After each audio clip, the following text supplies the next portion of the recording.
നമസ്കാരം. മലയാളി വാർത്തയിലേക്ക് സ്വാഗതം. ഇസ്രയേൽ ബോംബിംഗിൽ തകർന്നടിഞ്ഞ അൽഷിബ ആശുപത്രിയെ ഉയർത്തെഴുന്നേൽപ്പിക്കാൻ നീക്കം. അൽഷിബ ഗാസയുടെ ശ്വാസമാണ്, പുനരുജ്ജീവിപ്പിച്ചേ മതിയാകൂ. അതിനുള്ള നടപടികൾ ആരംഭിച്ചിരിക്കുകയാണ്. ഗാസയിലെ ഏറ്റവും വലിയ ആരോഗ്യ കേന്ദ്രത്തിലെ അടിയന്തര ചികിത്സാ വിഭാഗത്തെ എത്രയും പെട്ടെന്ന് പുനരുജ്ജീവിപ്പിക്കണമെന്ന് ലോകാരോഗ്യ സംഘടന. ഹമാസിന്റെ പ്രവർത്തനങ്ങളെ നിർവീര്യമാക്കുന്നതിന്റെ ഭാഗമായി ഒക്ടോബറിൽ ഇസ്രയേൽ സേന ഗാസ മുനമ്പിൽ നടത്തിയ തുടർ വ്യോമാക്രമണങ്ങളിൽ അൽഷിബ ആശുപത്രിക്ക് കനത്ത നാശനഷ്ടമാണ് ഉണ്ടായത്. ആശുപത്രിയുടെ പ്രവർത്തനങ്ങൾ പ്രതിസന്ധിയിലാണെന്ന് വിശദീകരിച്ച ലോകാരോഗ്യ സംഘടന ആശുപത്രിയുടെ പുനരുദ്ധാരണ പ്രവർത്തനങ്ങൾ അടിയന്തരമായി നടത്തണമെന്ന് ആവശ്യപ്പെട്ടു.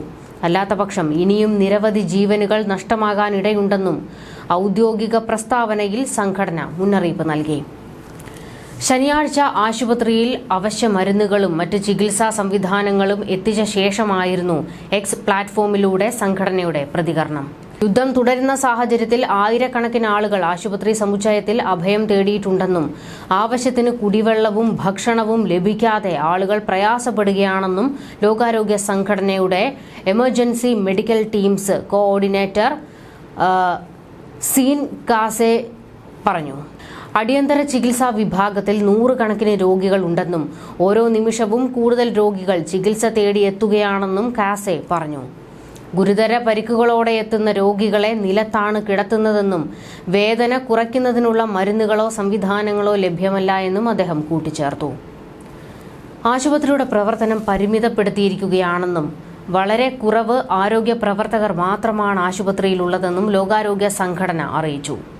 ഗാസയിലെ മറ്റ് ആശുപത്രികളുടെയും സ്ഥിതി സമാനമാണെന്നും സംഘടന വ്യക്തമാക്കി.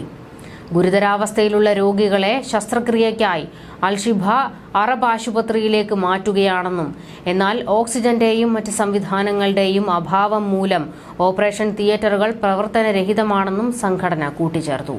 വരും ആഴ്ചകളിൽ അൽഷിബ ആശുപത്രിയിൽ പുനരുദ്ധാരണ പ്രവർത്തനങ്ങൾ നടത്തണമെന്നും അതിലൂടെ ആശുപത്രിയുടെ അടിസ്ഥാന പ്രവർത്തനങ്ങൾ പുനഃസ്ഥാപിക്കാനാകുമെന്നും ലോകാരോഗ്യ സംഘടന പറഞ്ഞു.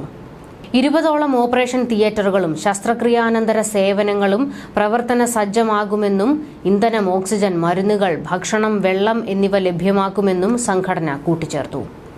അൽഷിബ ആശുപത്രിക്ക് താഴെയായി ഹമാസിന്റെ രഹസ്യ താവളം പ്രവർത്തിക്കുകയാണെന്ന് ആരോപിച്ചാണ് ഇസ്രയേൽ സേന ആക്രമണം നടത്തിയത്. അൽഷിബയ്ക്ക് താഴെ തുരങ്കമുണ്ടെന്ന് വാദിക്കുകയാണ് ഇപ്പോഴും IDF. അതുകൊണ്ട് അൽഷിബയെ പുനരുജ്ജീവിപ്പിക്കാനുള്ള നടപടിയോട് ഇസ്രയേൽ എങ്ങനെ പ്രതികരിക്കും എന്ന് വ്യക്തമല്ല. ഇപ്പോൾ ഹമാസിനോട് കൊലവെറിയിൽ നിൽക്കുകയാണ് നെതന്യാഹു. അതിന് കാരണം ഹമാസ് ഇപ്പോൾ ഒരു പ്രഖ്യാപനം നടത്തിയിട്ടുണ്ട്. ഗാസ മുനമ്പിലെ ഇസ്രയേലി ആക്രമണം എന്നേക്കുമായി അവസാനിപ്പിക്കാതെ ബന്ദികളെ കൈമാറുമെന്നത് സംബന്ധിച്ച് ചർച്ചകൾ ഉണ്ടാകില്ല എന്നാണ് ഹമാസ് അറിയിച്ചിരിക്കുന്നത്.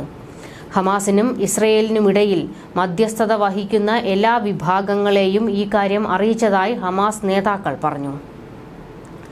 ഞങ്ങളുടെ ജനങ്ങൾക്ക് നേരെയുള്ള സയണിസ്റ്റ് ആക്രമണം എന്നേക്കുമായി അവസാനിപ്പിക്കാതെ ബന്ദികളെ കൈമാറുന്നത് സംബന്ധിച്ച് യാതൊരു ചർച്ചകളും നടക്കില്ലെന്ന നിലപാട് ഒന്നുകൂടി ആവർത്തിക്കുന്നു. ഈ കാര്യം മധ്യസ്ഥത വഹിക്കുന്ന എല്ലാവരെയും അറിയിച്ചിട്ടുണ്ട്. ഹമാസ് ഡിസംബർ 17 പുറത്തുവിട്ട പ്രസ്താവനയിൽ പറയുന്നു.